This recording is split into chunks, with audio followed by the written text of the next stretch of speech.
Well, thank you so much for being here with me once again on another episode of A Legacy of Love. And today we have a very special guest. Her name is Shannon. Thank you so much for being here with me. Such an honor. Shannon. Hi, Analee. Thank you for having me today. It's good to see your smiling face again, and I am just excited to talk to you about all things overcoming and just being wonderful. Yes, well, we all have a story and we've all had to experience what you just said, overcoming. And with that said, could you share a little bit about your life, a little bit about what you had to overcome? Yeah, I think something that's very interesting that Analee, you and I have in common, and probably a lot of your listeners, is that we are bonus moms. So we were given the privilege to raise, I like to say, prepackaged children. So they came to us in whatever state they were, and we got to help mold them, which is, I think, one of the most important things that we get to do in this life is help raise children. So when I met my bonus children, they were 4, 8, and 10, and their parents had a very upsetting divorce. And I know any divorce is upsetting. I mean, a breakup is hard enough. So there's no divorce that you're just, ooh, that was really easy. But there are some that are harder than others. And these kids were really, really hurt from what had happened. And I myself, because it was such a contentious divorce, really did face a lot of things that were harmful and hurtful to me. And some of it's understandable. I cannot imagine being a mom and having another woman come into my child's life and there not being the pull of jealousy there. That would be extremely difficult. So I understood it in some ways, but in other ways, it was just not very nice. I'll just put it that way. A lot of people telling me, so I don't have my own biological children. That is not how the world came for me. So I only have these bonus babies. So I don't have anything to compare it to. But I did have a lot of people, tell me you're not really a mom because you didn't birth these children. And I would be like, well, what about people who adopted and stuff like that? So there was some weird stuff to get through. So there was that.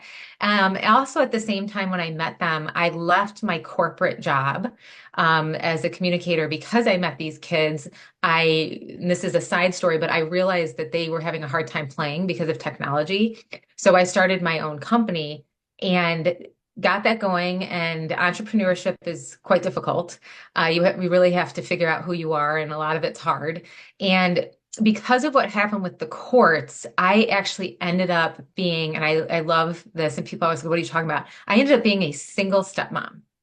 So what happened was the kids wanted to be with their dad. It was a very difficult road. So the oldest child decided to go against the courts and live with us. And so to put it in a nutshell, we lived in Chicago, Illinois. The mom wanted to move to California, so she took the three kids there. Dad and I were in Illinois. The oldest said, no, I've grown up there. I want to be there, defies the courts. And because of this was 2008, and so everybody probably remembers the economic problems that were going on in the world then, my husband had to take a job in Indiana. So Mm. now I'm with this child by myself in Illinois. I were not going to move her because her whole heart was to be with her friends in her school. She was in eighth grade. So I ended up, my husband was my business partner. He moves to have a corporate job in Indiana. Mom moves to California. I'm now alone with this one child trying to run this business. And long story extremely short, I ended up putting the business to bed because I was like, I cannot do this, have my business partner out there and be good enough for this child, present enough for this child. And then the whole court thing happened, and we ended up having all three kids. Hmm. And same thing, we're not going to move them because this is where they fought to be. So, and then because I just was like, this is an amazing idea. My mother-in-law was suffering from depression, and I thought I could change her. So I moved her into the house too from California. What am I doing? So it's me and my four people. My husband was home Thursday to Sunday, but you know what I mean? I was doing all the stuff by myself. And the overcoming part, there's a lot there, but I can look back at it now and I felt like such a failure during that time because my business had quote unquote failed because I'd put it to bed. And I had all these these voices coming at me. You're not a real mom. You're not this, you're not that. And I let that affect me so deeply. And I just want to say to people, no, no, you are doing your best work, even if it's not perfect. You're doing your best job to take care of these children. And as long as you're not purposely doing mean-spirited things to the other parent, obviously, you don't ever want to do that. Do your best. And and for me, Annalee, if you can focus on your why and everything, the rest of it kind of can go away. So my why was these kids.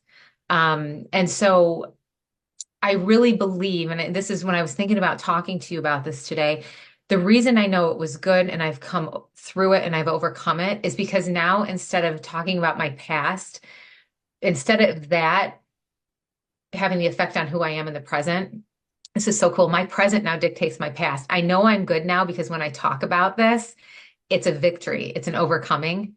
And I think that's when people get there, you know you're healed. Yes, yes. Um, yeah, so it's been wonderful. And even with my company, I have restarted it again in the last couple years, completely different. Then it felt like a failure. Then it was like, oh, I failed. I, did entrepreneurship. I failed. Now I'm just a stay-at-home mom. Are you kidding me? No, I was a stay-at-home mom, which was one of the most important jobs on the face of the planet. And now I'm doing the same company, but it's a children's company. So I have 17 years of parenting experience. Thank you very much. I didn't have back then. And I have entrepreneurial experience because I'm redoing what I did before, and I know it didn't work before. So it's such an important mind shift. It really is. And I think in anything, even in the business I'm doing now, that thing I just said, don't focus on your how, because if I focus on all the hows I have to do to get this done, I am going to collapse. But my why is now I want to help children, I want to help families. So I'll figure out the how. So that is my overcoming story. Yeah. What would you tell women that are actually facing these kind of adversities? Because it seems like nowadays you see more of the blended families. It's more common than not. Back in the Mhm. days, we would see that show that maybe you're familiar with, the Brady Bunch, that they just had 30 minute and they had to tackle these different adversities and Mhm. last minute, challenges that life throws at them. I personally was more of understanding of the approach because I personally had a stepmother. I never lived with her, but Right. I definitely never wanted to treat them like they were the extra Yeah. because I was treated that way. So I saw it very differently with that lens. And I was very careful with that approach and never making it clear that, oh, these are your kids, These are the and these are steps. my Yeah. kids, because Yeah. I had that difference Mhm. that you didn't have of having my own kids, my biological, and those Right. that are not my biological, and living that a different experience with a stepmother, which I never lived with her. And I remember that being extremely hurtful. What would you, because you have a different approach, what would you tell the blended families or, yes, blended families, because you also experienced it in a very different lens that A I very different. experienced it Yeah, I personally. did. Yeah, I'm almost lucky, blessed that I didn't have my own kids in that one way because I had nothing to compare it to. So those three kids were my kids. So I can't speak to that. I would ask Analee to speak to that because that is something I don't know. But what I do know is that as much pain as I saw my husband in, and I know his ex-wife was in pain, but where the problems always came with all of that is that when the adults don't realize they're adults and they are not realizing that these are still little children, they're hurt. And I keep saying this, your role is to make their lives easy. So I think a lot of people, and pardon me for saying this, but get really selfish in it and they're so focused. And I'm not saying you're not hurt, but don't put that on your kids. And I think if you can keep your kids out of that and focus on that, then it makes it a lot easier. Now, in our unfortunate situation, there was nothing I could do to make mom like me. So we just kept that as far away as we could from the kids because you don't do yourself any service when you talk negatively about anybody's parents. it's going to reflect worse on you. So that's one thing too. Like never talk about the other parents in front of the kids because even if you're right, even if they are being the number one public enemy and they're doing everything bad, it's still going to make you look bad. It's just like how gossip makes you look bad. But I really do think if you can take the kids out of it and put yourself in their shoes and understand that their heart is broken. I don't know if you've seen the movie French Kiss, but Meg Ryan says it in it. Even people who hate their mother love their mother. You just do. So just like try to take them out of it and do your best to focus on making their lives the best you can. Because you sometimes can't, you most of the time can't pick the hand you're dealt. You just can't. Yes, most definitely. And well, I think that in my approach, as you were just asking me, that I see things in a different lens, because I actually had to experience losing my mother, as I shared before this recording, at such a young age. I never lived with my dad and his wife. But I would have opportunities to go and visit, as you know, or there would be barbecues, there would be visits with my dad and his wife. And when that would come up, I remember be sitting on a table and with my dad's kids and my brother and myself, Jesse, and we would just be sitting there and we felt very uncomfortable because my mom wasn't there anymore. She had already passed away. And all that was new to us, and it was very strange. And there was a lot of adjusting, happening at the time. And she would always make sure her kids were taken care of at all times, at all means first. And my brother and I would just sit there and look at each other, and we felt like left out, you see? Yeah. So we would just look at each other, and so I had to step up and try to take care of my brother, and take care of myself. So I think in a way it allowed me to know that as my life changed, and then I end up having a blended family, um, I didn't want that for them because I felt that Right. that was extremely hurtful, and I had experienced that, Shannon. So I remembered those experiences that we had and sitting in that table, and she would actually say, these are our kids, my husband's and my kids, but these are my husband's and his ex-wife that passed away.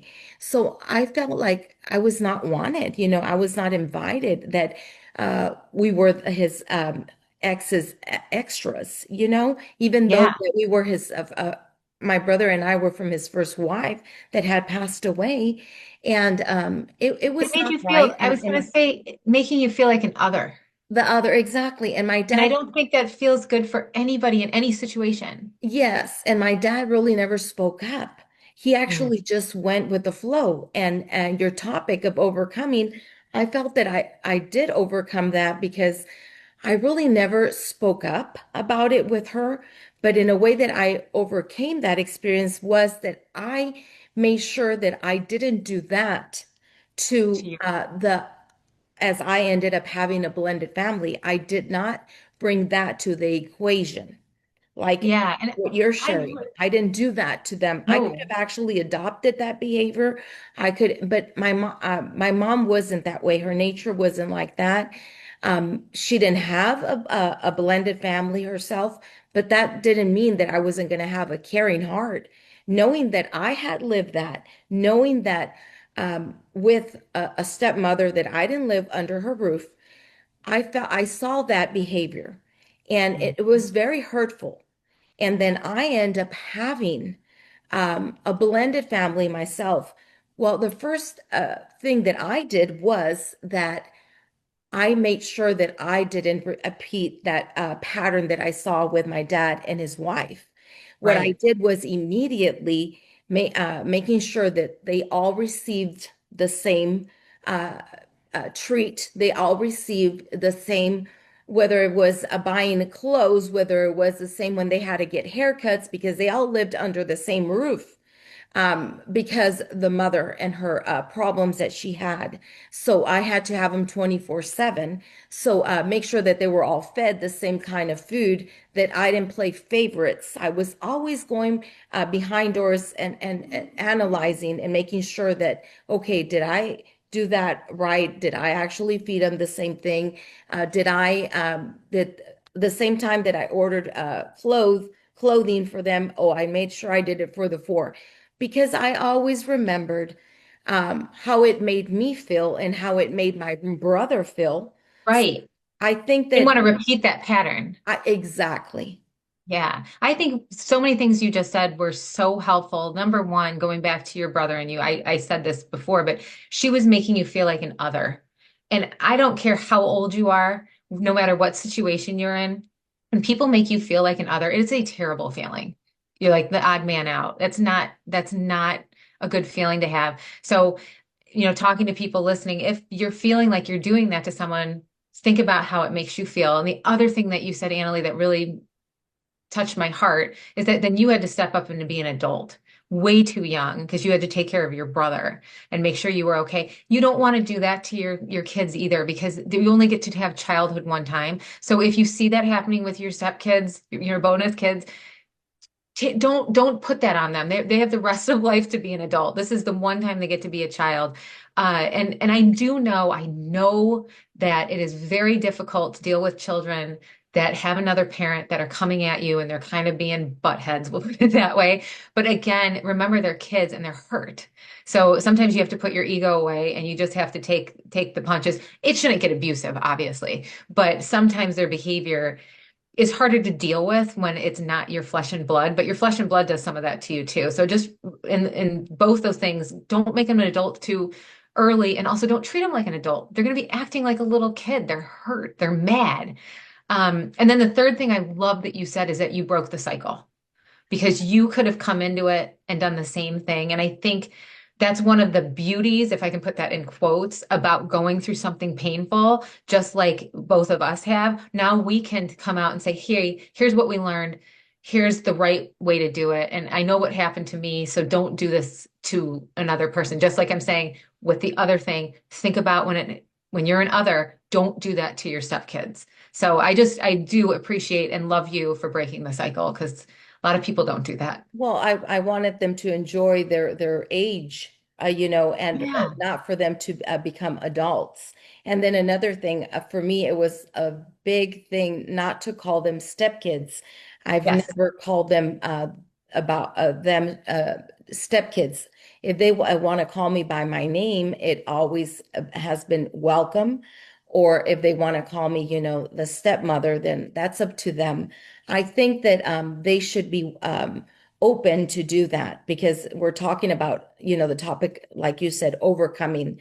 Yeah. Because this topic has always been seen, and I've heard it throughout the years. Those are my biological, and these are my stepkids, or those are Right. the stepkids if you don't have any kids.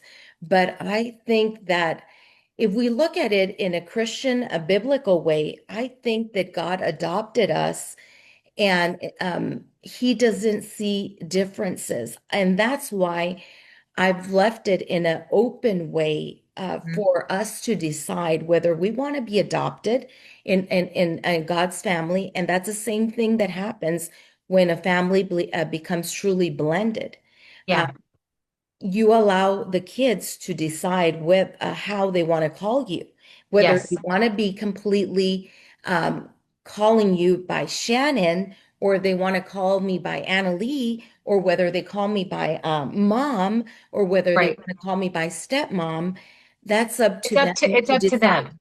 Yeah. It really and it has to do with what they're comfortable with. My kids called me Miss Shannon forever, and like my middle one, s- I think she called me that till she was 19 or 20. It was the funniest thing. I'm like, you can drop the miss, like an adult now. But I just let her because that's who I was to her, and it was adorable. But now I told her when she has kids, they have to call me Miss Grandma. Be Miss Grandma. But yeah, Yes. yeah, I completely agree with that. It's what, and they might even come up with a different name, but the whole thing is just the flow with the love of it. Yes. Just yeah, and that's the most comfortable thing. And just embrace them. One of the fun things about being a bonus mom, we won't say step, a bonus mom is I do have this advantage as well because I have my family and they're like, well, none of my kids are like me, and this is not like that. And like we can put our own preferences on our children, and like, why is no one like me? And I sit here, I go, I don't expect any of them to be anything like me. So it's fine. When they are, it's wonderful. So that's a lesson going the other way. Like embrace your kids, biological or not, their individuality. It's an awesome thing. Yeah. Yes, and that's how I see it, you know. Um, you just cannot force them. No. Um, it is challenging because they come from a different background. They come from a different story. They come from a different upbringing. Mhm. But you pray for them, you give them to the Lord, you ask God to come into the equation, and then Yep. God will do. Um, I would have loved to, been, their true mother, but I'm going to tell you how I see it. Mother is not the one who gives birth to you. Mother is the one that has been there throughout life and has raised you, been there in good and bad Nurtured seasons you. in your life, the one that has actually been there right there. Because if you remember with the Bible, there was two women there. I can't remember their names, but there was one Ruth, actually is it that, Ruth and Naomi? yes, there Yeah. was two women. Yeah. And that's how they Naomi knew and which one was a true mother. One oh, okay. was willing to have the child being chopped, and then the other one in half, and the other one wasn't. Yes, and that's That's how how they knew Solomon. which one was Yeah. a true mother. Yes. And the one that said, no, no, no, I want my child to live. I just Yep. want my child to be well. Yep. That's how That's you know the true heart of a mother that is willing to do everything and sacrifice um, her love, her time. She is devoted to that child and she wants the very best. That's yeah. what a mother truly is. And like what you were doing when you said, I put my my job, my dream, my business on the side for this time being. But you know what? It was worth it because your 100. child was needing you. You could have said, you know what? I'm not going to be doing this. I'm sending my child off over there for someone else to deal with this child, with a relative, with a friend, in another place. There's a business that I know of that could deal with this child because I'm keeping my business, being very self-centered. But you're not. You're very selfless. You were willing to make it work. I That is a appreciate you saying that. true mother right there. Mhm. It's not about you didn't bring that child to this world, but it's not about that. A mother goes beyond that.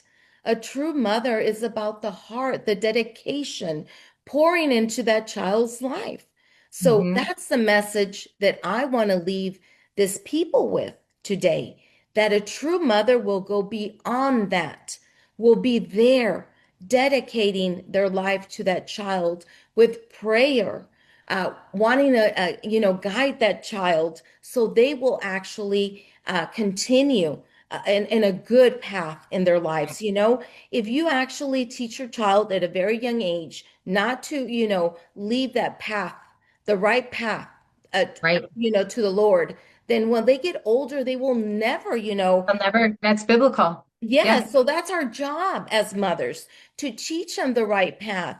And we have to continue pouring into their lives. And a mother is not only the one that, carries that baby in their womb. A true mother is the one that's going to be there with their child. And it's you are a mother, regardless if you had that child and or you didn't. It's about you carrying that child throughout their life and Right. pouring It's into their life, beautiful. guiding that child. That is what a mother truly is. Um, and that's the message that I leave you with. And that's the way I see life. Our mission as mothers is to continue pouring, into them. For some reason, God chose you to be in their lives. God chose you to pour something into their lives God, for some reason, chose me to pour into these kids that He wanted me to help in a season so they would be guided, so they would be advised, so they would be loved. Um, I don't know the reason. Only God knows the reason. The same thing goes for you. But we Mhm. need to continue believing that God has a higher purpose in this mission as mothers. And God gave you those three beautiful babies for a higher reason, for a higher purpose. And yes, we're always going to be experiencing that jealousy from the biological mother, but let's give it to the Lord. This is not a Yeah, competition. We're no, not it's not. competing. No, And no, no. here's as you're saying this, one of the things that I want to just stress to people is that everything in the dark will be brought to the light. Always the truth comes out. So again, I keep going to the jealousy and all this stuff. Just keep that stuff away from the kids and the truth will come out. The truth always comes out. It did in our case, but and it's hard, but your goal, as you're saying, your goal is to nurture these kids, and that has nothing to do with it. So yeah, it's a big deal. Thank you for saying all that. That was beautiful. Yes. Well, thank you for coming on and sharing, about blended families. It is not easy. It is very challenging, but I know that it is well in Christ day by day as we continue pressing on the Lord and we continue believing that God has us and that it will be well. And we continue praying and we continue fasting and we continue believing. So, with that said, I know that this message will touch a lot of women's hearts. It is not an easy mission, but it will be well if God, we know that God is with us. For all those blended families, mothers out there, um, know that you're on the right path, that God has this special mission for you for an amazing mission, for an amazing purpose and a mission that you are the only one that could fulfill it for a reason. We don't know why. I don't know why He myself. equips who he calls. He equips who he calls. Yes, You got that's exactly right. He equips who he calls, and he equips the unequipped. I've always said that. it. So, with that said, thank you so much. And I would love for you to give us a last message and where people could actually contact you.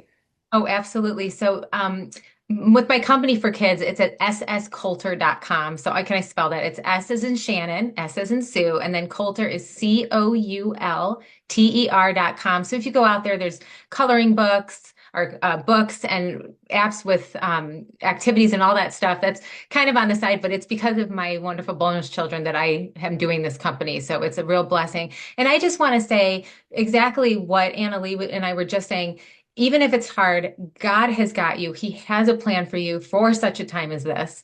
He chose you to be the mom or work with the other mom too if you are so lucky as to do that if you can. But your goal is to raise these children in Christ and to bring up beautiful children, and you have two women here who've done it and gone through really tough times with it, and we absolutely pray for you and we have your back and you've got it. Exactly. I know that God has an amazing purpose, and someday you will actually share your own story, and we would love to hear from you as well. You know how to contact me, and know that it is well in Christ. Thank you for this amazing episode, and thank you, Shannon, for being here with me once again on this episode of A Legacy of Love. Have a wonderful day.